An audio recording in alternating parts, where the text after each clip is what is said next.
last 3 days. So people who have potentially died of heat-related illness. And so we wanted to tell you a little bit about what we can about some of those suspected deaths, and then talk to you about how we can prevent future deaths from happening for the rest of this heat-related illness, heat-related events. So yeah, our Multnomah County Medical Examiner's Office is investigating 3 suspected heat deaths of Multnomah County residents since the state of emergency was declared on July 5th amid dangerously hot temperatures. The first death suspected as connected with this emergency was an 84-year-old man in the 97230 zip code, and that was reported on Friday, July 5th.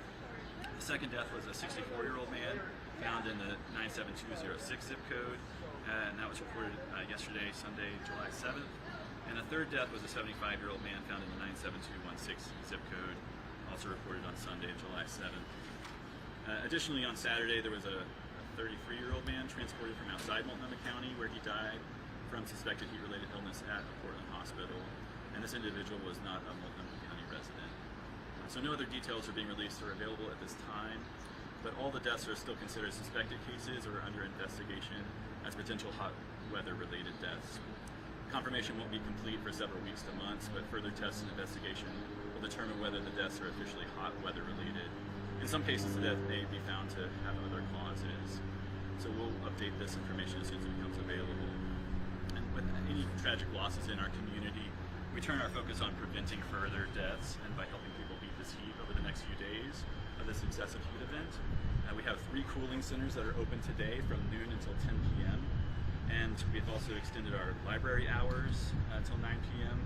The splash pads are open, the public pools are open, and if people have trouble getting to one of our cooling centers, they can call 211 and arrange for transportation to the cooling centers.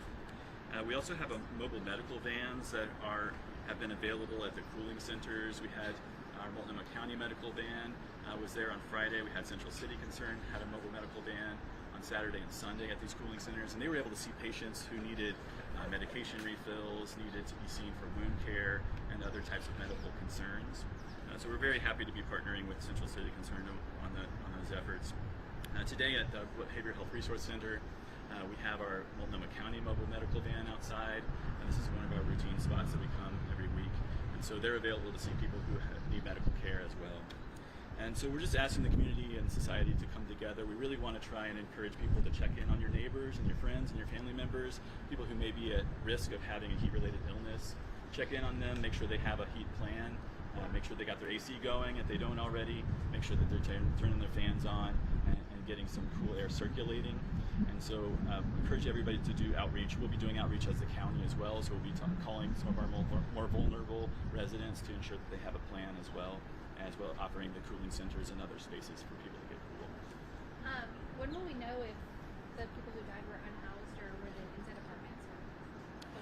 Yeah, as we are able to do more confirmation, we'll be able to release more about what their particular situations are in, but typically that comes later. Is there concern, obviously from the county, it's going to get worse before it gets better? Obviously these temperatures are still going up the next couple of days. Yeah, today's the highest temperatures that we're predicting over this heat event, and could be even hotter tomorrow. We meet every morning with the National Weather Service to determine what the probabilities are. I know your teams all have meteorologists too that are keeping you up to date on these, but we're wanting to make sure that we're preventing future deaths and future heat illnesses as well. With nighttime temperatures still going to be in the 80s around 10 o'clock, why not have the cooling centers open overnight? Yeah, today the decision was made not to open overnight, and that was based on a number of factors. It will be getting into the upper 60s or 70s tonight, giving people a little bit of a respite, a little time to cool off. So we are not going to be opening overnight tonight, but we'll reevaluate in the morning, see if we need to open up overnight tomorrow night. From a health perspective, if the body isn't acclimated to extreme heat, like we've seen recently, the temperature down in the triple digits, does that change anything? Does that create greater risk? Yeah, absolutely. Everybody has different ways of thermoregulating and adjusting their own temperatures, but we're particularly concerned about people who have chronic diseases like heart disease or respiratory diseases. We're concerned about our infants and young children, as well as the seniors in our society. So those are folks we're really trying to make sure that we have a good plan for and make sure that they have the ability to get cool someplace, stay cool throughout the day, and also cool down at night. Is the county doing anything different now that we have some reported deaths? Yes, we are. We are actually taking a look to see what types of heat-related events and people who are at higher risk. We're continuing to make more and more phone calls, doing more and more outreach, trying to highlight and focus our attention, make sure people have a plan, have the ability to get to someplace cool, and we're ramping up our transportation to these cooling centers as well.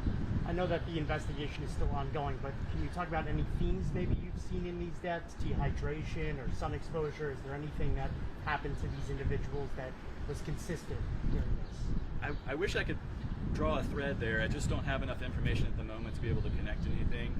But certainly, of the folks who passed away of suspected heat-related illness, these are probably preventable deaths.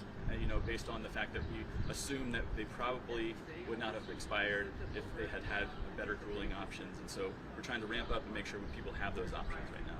One of the lessons learned from the 2021 heat dome is many of these people who passed away lived alone, were isolated. And you touched on this earlier, but maybe you can reinforce the point. What can the community do? What can neighbors do to prevent tragedy from happening again? Yeah, absolutely. If you have an elderly neighbor, if you have somebody that is your friend or your family member who is staying alone, who doesn't have access to fans or air conditioners, please give them a call. Please check in on your neighbors. Let's pull together here and try and save folks. You kind of just hit my last point, but I wanted to ask, obviously, this is still ongoing, but there was a commonality I noticed. A lot of these, at least 3 of the 4 gentlemen, were over the age of 60. Can you talk about the outreach that you guys are doing and maybe the vulnerable groups that you are focusing on? Yes, absolutely. So we are able to take a look at folks that have known medical conditions, chronic diseases, things that may put them at higher risk of being susceptible to heat-related illnesses. And so those are folks that are high on our list and prioritized, as well as seniors in our society for sure. Also want to let you know today we're declaring it a red day, which means that we have more ground level ozone today than we have had previously. There's a burn effect in Multnomah County, so we're asking people not to burn things out in the community because with low level ozone, ground level ozone, it can be very harmful for people who are trying to breathe, especially folks who have respiratory diseases or our youth or seniors. And so we're asking people to respect that burn ban right now so we don't add to the additional ozone. Hey, it was a pleasure. Thank you. No, Thank you. it's okay. Don't worry about it. Appreciate it. Yeah, Thank you. thanks, Thanks for taking the time.